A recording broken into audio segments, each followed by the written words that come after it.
வணக்கம் நண்பர்களே, இன்னைக்கு 5th June hindueditorial first article இப்போ நம்ம பார்க்க போகிறோம். இந்த வீடியோ ஃபுல்லாக பாருங்கள், பார்த்துட்டு கீழே அந்த லிங்க் கொடுத்துருக்கீங்களா, அதை போய் பார்த்தீங்கன்னா இந்த வேர்ட்ஸ் தமிழ் மீனிங்கோட இருக்கும். ஸோ இந்த எடிட்டோரில் எவ்வளோ ஈஸியாக இருக்குன்னு உங்களுக்கே தெரியும். வாங்க ஆரம்பிக்கலாம். Skyrocketing tensions, அதாவது இந்த ஆர்டிகளோட தீம் என்ன அப்படின்னு பார்த்தீங்கன்னா யூஎஸ் சைனா டைஸ், அதாவது யூஎஸ்க்கும் சைனாக்கும் பார்த்தீங்கன்னா ஒரு கோல்டு வார், ஒரு பனிப்போர் மாதிரி போயிட்டுருக்கு. ஸோ அதில் அவங்களோட உறவு எப்படி இருக்குது அப்படிங்கிறத பற்றின ஒரு ஆர்டிகல் தான் இது அப்படிங்கிறாங்க. The US government decision to bar passenger planes from China from June 16 is but another instance of rising tensions between the two countries. பார் அப்படின்னா தடை செய்கிறது அப்படின்னு சொல்லணும்ல தான். இன்ஸ்டன்ஸ் அப்படின்னா ஒரு எடுத்துக்காட்டா இல்லை உதாரணமாக அப்படின்னு சொல்லணும்ல தான். ஸோ யூஎஸ் கவர்மெண்ட் இருக்காங்க பார்த்தீங்களா, அவங்க வந்து ஒரு முடிவு எடுத்திருக்காங்க. அதாவது பேசஞ்சர் பிளேன்ஸ், அதாவது பயணிகள் விமானம் இருக்குது பார்த்தீங்களா, சைனாலேருந்து வர பயணிகள் விமானத்தை ஜூன் 16 அது தடை பண்ணுறதா வந்து ஒரு உத்தரவு பிறப்பிச்சிருக்காங்க. ஸோ இது வந்து எதுக்கு உதாரணமாக இருக்குது அப்படின்னு பார்த்தோன்னா, ரெண்டு நாட்டுக்கு நடுவில் வந்து ஒரு பனிப்போர், ஒரு பதற்றமான சூழ்நிலை நிலவிட்டுருக்கு பார்த்தீங்களா. ஸோ அதுக்கு வந்து ஒரு உதாரணமாக தான் இது இருக்குது அப்படிங்கிறாங்க பேன் பண்ணுது. A trade war which President Donald Trump launched in 2018 is yet to be resolved fully. So ஒரு வர்த்தக போரை வந்து டொனால்ட் ட்ரம்ப் 2018 ஆரம்பித்தார். ஸோ அந்த பிரச்சனை இன்னும் வந்து முடியாமல் இன்னும் வந்து இருந்துக்கிட்டே இருக்குது, நிலவிக்கிட்டே இருக்குது அப்படிங்கிறது இது தெளிவாக காட்டுது அப்படிங்கிறாங்க. In recent months, Mr. Trump and other officials in the administration had attacked China over its handling of the COVID-19 pandemic. So சமீபத்தில் வந்து டொனால்ட் ட்ரம்ப்போ அவங்க கட்சிக்காரங்க இருக்காங்க பார்த்தீங்களா, அவங்களும் வந்து சைனா வந்து குற்றம் சாட்டிகிட்டே இருந்தாங்க. அதாவது COVID-19 நீங்கள் வந்து சரியாக சமாளிக்கல, உங்கள் கைக்குள்ளே இருந்த பிரச்சனையை வந்து நீங்கள் வந்து பெருசாக்கிட்டீங்க அப்படின்னு வந்து அவங்களுக்கு குற்றம் சாட்டுற மாதிரியே வந்து அவங்க வந்து அதிகமாக குற்றம் சாட்டிகிட்டே இருந்தாங்க அப்படிங்கிறாங்க. The US has also decided to end Hong Kong's special trade status in protest against Beijing's move to introduce a new national security law for the special administrative region. அதாவது யூஎஸ் பார்த்தீங்கன்னா வந்து ஹாங்காங்கில் வந்து ஒரு சிறப்பு வர்த்தக பிரிவு அப்படின்னு சொல்லுவாங்க, ஸ்டேட்டஸ், ஒரு அந்தஸ்து அப்படின்னு சொல்லுவாங்க. ஸோ அதை வந்து ஹாங்காங் கொடுத்துருந்தாங்க. ஸோ இப்போ வந்து அதை வந்து ரத்து பண்ண போகிறாங்க. ஏன் அப்படின்னு பார்த்தீங்கன்னா, ஹாங்காங் வந்து ஒரு அட்டானமஸ் ரீஜன், அதாவது சைனாக்குள்ளே இருந்தாலும் ஒரு தனியாக நிர்வாகம் பண்ணுற ஒரு கண்ட்ரியாக தான் வந்து ஹாங்காங் இருக்குது. ஆனால் இப்போ ஹாங்காங்கை கண்ட்ரோல் பண்ணுற மாதிரி சைனா வந்து ஒரு புதுசாக வந்து ஒரு சட்டத்தை வந்து போட போகிறாங்க. போன May 28 கூட பார்த்திங்கன்னா ஒரு ஆர்டிக்கல் இதை பற்றி இருந்தது. ஸோ அது அந்த மாதிரி போடுறதுனால ஹாங்காங்கோட ஃபுல் கண்ட்ரோலும் பார்த்திங்கன்னா சைனாட்ட தான் இருக்கிற மாதிரி இருக்கும். ஸோ அப்படி இருந்தால் வந்து பிரச்சனை அப்படின்னு சொல்லிட்டு யூஎஸ் வந்து தங்களோட அந்த சிறப்பு வர்த்தக அந்தஸ்து இருக்குது பார்த்தீங்களா, அதை வந்து ஹாங்காங்க்கு வந்து ரத்து பண்ண போகிறாங்க அப்படிங்கிறாங்க. Repeated targeting of China by Washington and Beijing's retaliatory moves make it look like the world's largest and second largest economies have entered into a new Cold War. So retaliatory அப்படின்னா ஒரு பதிலடி கொடுக்கறது, இல்லை பழி வாங்குறது அப்படின்னு சொல்லணும்ல தான். ஸோ இந்த மாதிரி வந்து ஒவ்வொருத்தரும் வந்து தங்களுக்குள்ளே வந்து இப்படி பழி வாங்குற மாதிரி சில நடவடிக்கைகளை எடுக்கிறது என்ன காட்டுது அப்படின்னு பார்த்தீங்கன்னா, உலகத்தில் இருக்கிற பெரிய பொருளாதார நாடான அமெரிக்காவும் ரெண்டாவது பெரிய பொருளாதார நாடான சைனாவும் வந்து ஒரு புதிய பனிப்போரை வந்து துவக்கிறதுக்கான ஒரு அறிகுறி தான் இது அப்படிங்கிறது தெளிவாக தெரியுது அப்படிங்கிறாங்க. Administration officials say the decision on flights is in response to China's refusal to allow US airlines to resume flights to the country.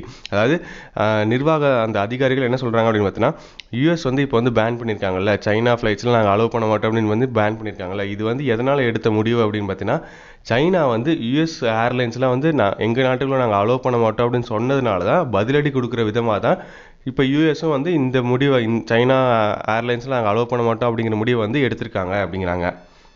China had introduced restrictions on international flights in March in the wake of the COVID-19 pandemic and most of those curbs are still in place. So curbs அப்படின்னா தடைகள் அப்படின்னு சொல்லணும் தான். So China வந்து ஒரு தடைகள் வந்து விதிச்சுது. அதாவது மார்ச்லேருந்தே பார்த்தீங்கன்னா எந்த விதமான ஒரு சர்வதேச விமானமும் வந்து சைனாக்கு வரக்கூடாது அப்படின்னு ஒரு தடை விதிச்சுது. எதனால் அப்படின்னு பார்த்தீங்கன்னா, COVID-19 பேண்டமிக்னால வந்து இந்த தடை விதிச்சுது. ஸோ அந்த தடைகள் வந்து இன்னும் வந்து நிலவிக்கிட்டு தான் இருக்குது. சில தடைகள்லாம் வந்து பார்த்திங்கன்னா இன்னும் நிலவிக்கிட்டு தான் இருக்குது அப்படிங்கிறாங்க. Disputes such as this could be resolved through talks and cooperation. So இந்த மாதிரி டிஸ்பியூட்ஸ் அப்படின்னா ஒரு மோதல் இல்லை சண்டை அப்படின்னு சொல்லலாம் தான். ஸோ இந்த மாதிரி மோதல் இல்லை சண்டையெல்லாம் வந்து எப்படி தீர்க்கலாம் அப்படின்னு பார்த்தீங்கன்னா, உட்காந்து ஒரு பேச்சுவார்த்தை நடத்தி 2 பேரும் ஒத்துழைப்பு கொடுத்து இந்த பிரச்சனையெல்லாம் சுமூகமாக தீர்க்கலாம் அப்படிங்கிறாங்க. China has already sent signals of de-escalation, allowing foreign airlines to resume flights on a limited scale starting June 8. So de-escalation அப்படின்னா அந்த சண்டையோட தீவிரத்தை குறைக்கிறது, இல்லை மோதலோட தீவிரத்தை குறைக்கிறது அப்படின்னு சொல்லலாம் தான். ஸோ சைனா வந்து ஆல்ரெடி வந்து ஒரு சிக்னல், அதாவது ஒரு அறிகுறி வந்து கொடுத்துட்டாங்க. அதாவது இந்த பிரச்சனைகள்லாம் வந்து கம்மி பண்ணுற மாதிரி ஒரு விஷயத்த பண்ணியிருக்காங்க. அதாவது நாங்கள் வந்து 8ஆம் தேதியிலேருந்து இன்டர்நேஷ்னல் ஃப்ளைட்ஸ்லாம் நாங்கள் அலோவ் பண்ணுறோம் அப்படின்னு வந்து சைனா வந்து சொல்லியிருக்காங்க அப்படிங்கிறாங்க. Whether or not Mr. Trump has a rethink, the larger problem is the US overall approach towards China, which has taken an increasingly hostile turn in the last 4 years. So hostile அப்படின்னா ஒரு விரோதமான பான்மை அப்படின்னு சொல்லலாம் தான், விரோதமாக நடந்துக்கிறது அப்படின்னு சொல்லலாம் தான். ஸோ இந்த மாதிரி வந்து ஜூன் 8 அலோவ் பண்ணுறோம் அப்படின்னு சொல்லிட்டாரு. ஸோ சைனா சொல்லிட்டாங்க இன்டர்நேஷ்னல் ஃப்ளைட்டில் நாங்கள் அலோவ் பண்ணுன்னு சொல்லிட்டாங்க. ஆனால் இப்போ அந்த முடிவை வந்து டொனால்ட் ட்ரம்ப் வந்து திருப்பி வந்து யூஎஸ் வந்து இது பண்ணியிருக்காங்களே, பேன் பண்ணியிருக்காங்களே சைனா ஏர்லைன்ஸ்லாம். ஸோ அந்த முடிவை வந்து டொனால்ட் ட்ரம்ப் வந்து திருப்பி வந்து யோசித்து திருப்பி முடிவு எடுக்கணும். ஏன் அதுவும் பார்த்தீங்கன்னா முக்கியமாக பெரிய பிரச்சனை என்ன அப்படின்னு பார்த்தீங்கன்னா, யூஎஸோட அப்ரோச் இருக்குது பார்த்தீங்களா சைனா கிட்ட, அது கடந்த 4 வருடங்களாகவே பார்த்தீங்கன்னா ஒரு விரோத மனப்பான்மையோட தான் இருக்குது. ஒரு சுமூகமான ஒரு உறவே இல்லை அப்படிங்கிறாங்க. From trade and technology to the pandemic and Hong Kong, the battle lines have been drawn. China, which the Pentagon called a revisionist power in 2018, is the main rival of Washington, a position which the Soviet Union held during the Cold War. So, a revisionist power அப்படின்னு என்னன்னு பார்த்தீங்கன்னா, ஒரு தற்போது இருக்கிற சூழலை வந்து மாற்றுறதுக்கோ இல்லை முடிவு கொண்டு வரதுக்கோ ஒரு சக்தி இருக்கும் பார்த்தீங்களா. அதாவது வந்து இப்போ ஆல்ரெடி வந்து சைனா வந்து போன அந்த எலெக்ஷனில் வந்து டொனால்ட் ட்ரம்ப் வந்து இந்த மாதிரி ஜெயிச்சதுக்கே காரணம் வந்து சைனா தான் அப்படின்னு சொல்லியிருக்காங்க.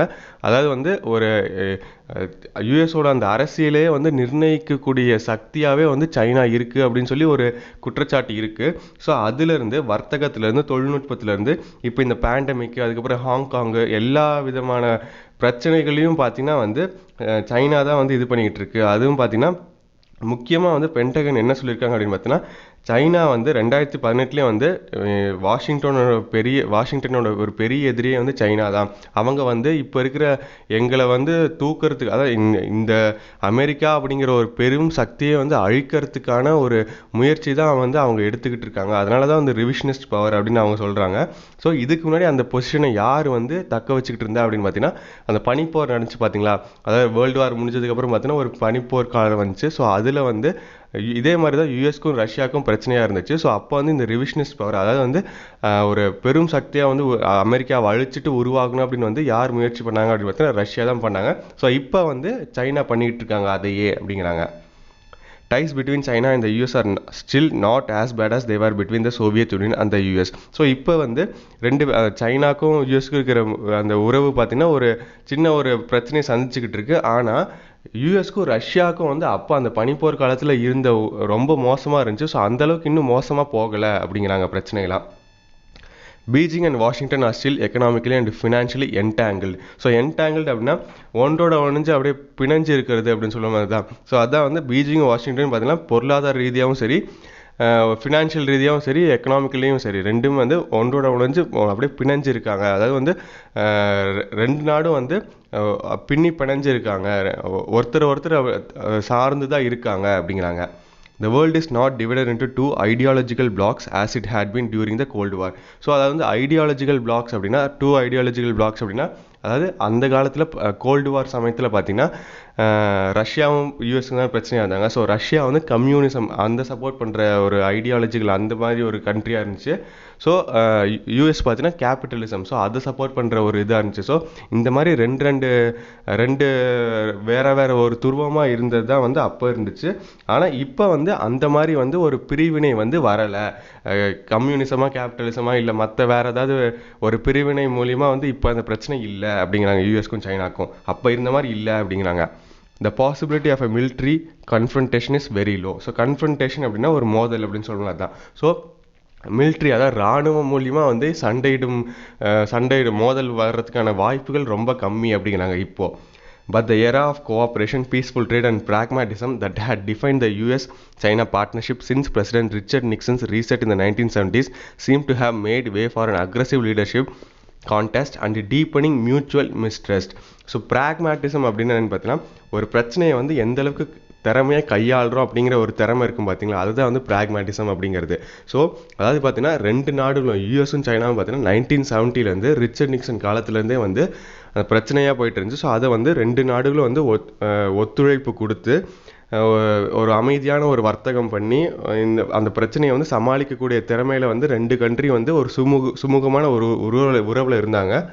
ஆனால் அந்த சுச்சுவேஷனை மாற்றக்கூடிய ஒரு நேரம் வந்துருச்சு. அதாவது அவங்களுக்குள்ளே இருக்கிற அந்த உறவு வந்து ஒரு மோசமான நிலைமைக்கு போயிடுச்சு. ஏன் அப்படின்னு பார்த்தீங்கன்னா காம்படிஷன் ஃபார் லீடர்ஷிப், அதாவது வந்து அக்ரெசிவ் லீடர்ஷிப், அதாவது யார் வந்து ஒரு பெரிய பவர், யார் வந்து அதிக சக்தி இருக்கா, யார் வந்து ஒரு தலைமை தாங்கிறதுக்கான அந்த ஃபஸ்ட்டு பிளேஸுக்கு வர்றது அப்படின்னு சொல்லுவாங்களே. ஸோ அதுக்கான போட்டி தான் இப்போ நடந்துக்கிட்டு இருக்கு. ஸோ அதனால் ரெண்டு நாட்டுக்கு இருக்கிற அந்த மியூச்சுவலாக இருக்கிற அந்த நம்பகத்தன்மை எல்லாமே போயிடுச்சு. ரெண்டு நாட்டுக்கு இருக்கிற உறவு வந்து பார்த்திங்கன்னா ஒரு மோசமான ஒரு நிலைமையில தான் இப்போ இருக்குது அப்படிங்கிறாங்க.